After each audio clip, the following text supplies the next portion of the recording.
What a game it is set to be. It's Bayern Munich leading the table so far after 4 rounds played, perfect under Vincent Kompany. Bayer Leverkusen 3 points behind them, maybe looked a bit shaky at times, but as we saw at the weekend, they still have it in them to get it done late, even when everything seems to be going against them. Jan, what a perfect time for these two sides to meet, so we can decide what we are making and if we're right in our conclusions so far about these two teams this season.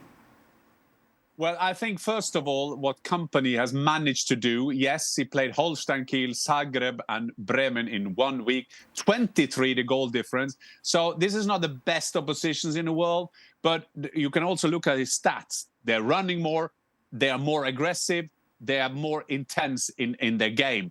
That's what I like. But still, Leverkusen managed to go to Munich and be the challenger. Because it's always Bayern. They are always the one who has to defend something. And I love this game. I remember the last year's game, the 2-2 game, was a fantastic football game and very decisive for the season. Craig, what we have seen, though, so far, for Vincent Kompany, he was saying that he doesn't care about the critics. He doesn't even pay any mind to all those people. But what we've seen so far from him has been some really good stuff. He's getting the best out of all his forward line, particularly, and we're seeing great stuff from Michael Elise as well. I think we even saw a smile on Ole Hoeneß's face. I mean, I'm not sure. It could have been an optical illusion. But I think he did. I think he smiled. And yeah, it's getting I think Bayern have always had good players. They had good players last year, but they didn't have consistent players. But they didn't have particularly good defenders last year. And that chopped and changed. That was a big part of the problem. You're right. Elise has gone in. He has looked terrific. You know, he's just... You know, to go from Palace, you know, Selhurst Park, to the Allianz and Bayern Munich and the pressure it comes with that is no easy task. And he's gone in there, he's looked great, he's scoring goals, he's getting assists, and I think that's going to help Harry Kane. And all these things are great. You know, battering Zagreb, you know, scoring goals at the weekend again, battering Holstein Kiel. But I think Bayern will score goals. I think still, in this sort of moment of, this is great from Bayern.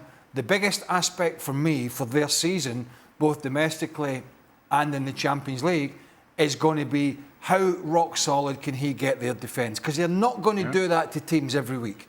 You're just not. And so the foundations for him will still be, the football's been good and they've created lots of chances. The foundations for him will still be getting these defenders to give them a platform to go and do this on a regular basis.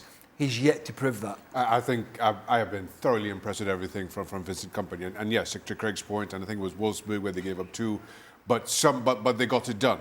And kind of given the mess that Vincent Kompany inherited. Let's remember, Dortmund gifted the title back to Bayern 2 seasons ago, didn't win it last year.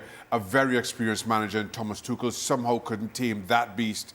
And then given Vincent Kompany's inexperience, what happened with Burley, this is the last thing I expected. And it's incredible to witness because I didn't think we'd be having these conversations about Bayern even this early in the season.